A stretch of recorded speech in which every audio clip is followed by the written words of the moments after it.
저는 진짜 암기를 못해서 회피한 거예요. 170점 정도 맞았었지만 25년 1차부터는 사이로 맞았습니다.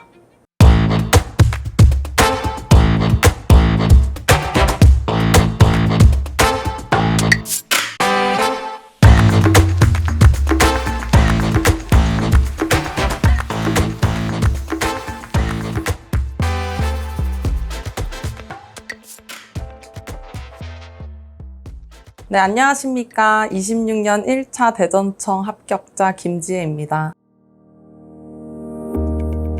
제가 범죄 피해자였을 때 경찰분들이 정말 따뜻하게 대해주셨던 기억이 있습니다. 이렇게 세상에는 법을 모른다는 이유로 피해를 당해도 어떻게 해야 될지 몰라서 다치는 사람들이 꽤 많다고 생각합니다. 마지막이라고 생각할 때 가장 처음에 만나게 되는 사람이 경찰이고, 그렇게 자연스럽게 경찰을 꿈꾸게 되었습니다.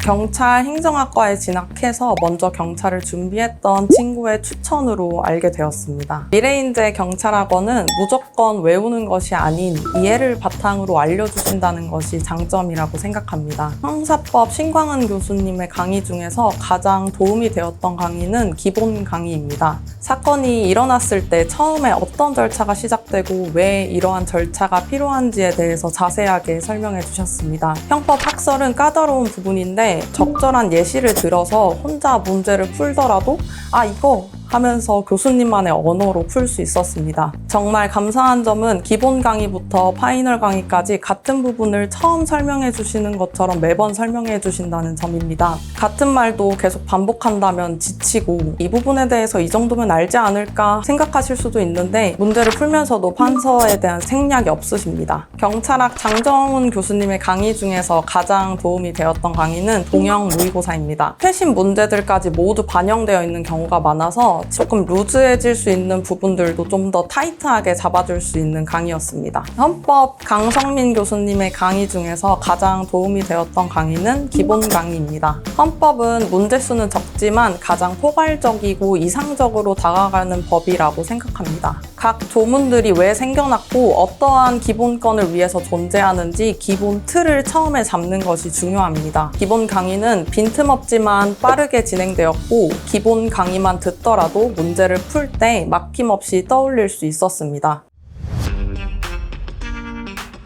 형사법 82.5, 경찰학 80, 헌법 50점으로 총점 212.5점입니다. 24년 2차를 준비했을 때까지는 한 170점 정도 맞았었지만 25년 1차부터는 210점부터 230점 사이로 맞았습니다. 미래인재 모의고사만 풀었던 것 같고 최신 판례 같은 것들이 바로바로 반영이 되어서 문제를 풀 때 조금 더 쉽게 접근을 할 수 있었던 것 같습니다.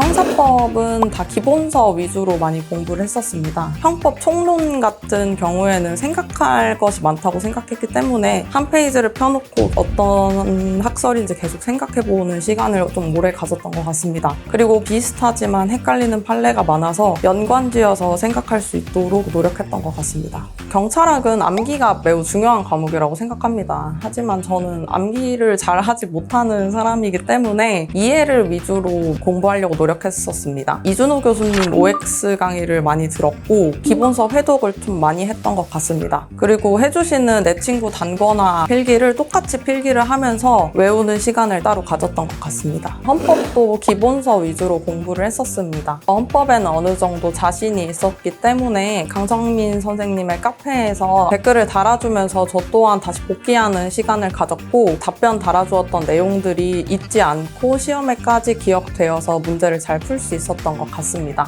그리고 헌법재판소 통합검색에 들어가서 판례 전문을 읽는 시간을 좀 오래 가졌던 것 같습니다. 판례 전체 내용을 본다면 조금 더 이해 가는 부분들이 많았었기 때문에 전문 읽는 것도 추천드립니다.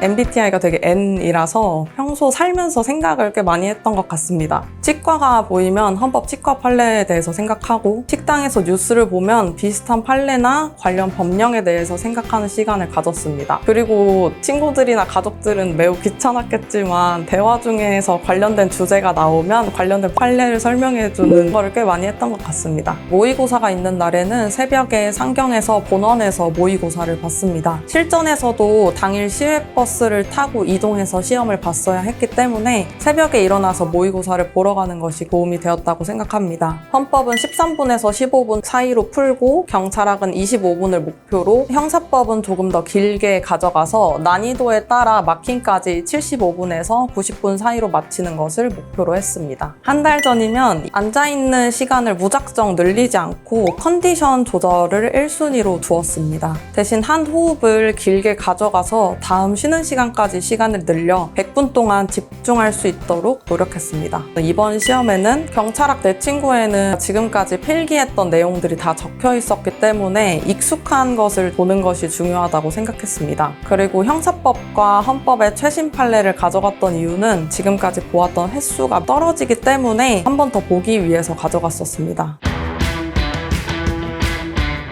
경찰 준비 전부터 웨이트를 해왔어서 월요일, 수요일에는 체력학원을 다녔고, 화, 목, 금, 토에는 헬스장을 갔고, 일요일에는 러닝을 했습니다.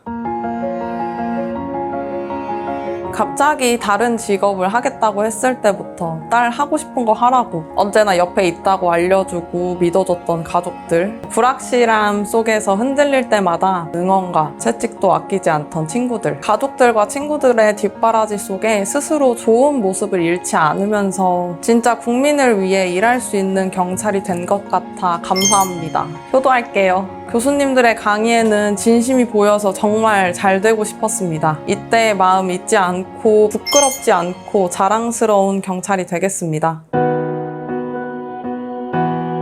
제가 좋아하는 드라마에 그만두는 건 언제든 할 수 있으니 오늘은 하지 맙시다. 오늘은 걷던 쪽으로 한 걸음 더 라는 대사가 있습니다. 그만두는 것도 계속하는 것도 나만 할 수 있는 일이니 언젠가 닿을 그날을 고대하며 한 걸음 더 가셨으면 좋겠습니다. 미래인재 학우들 화이팅!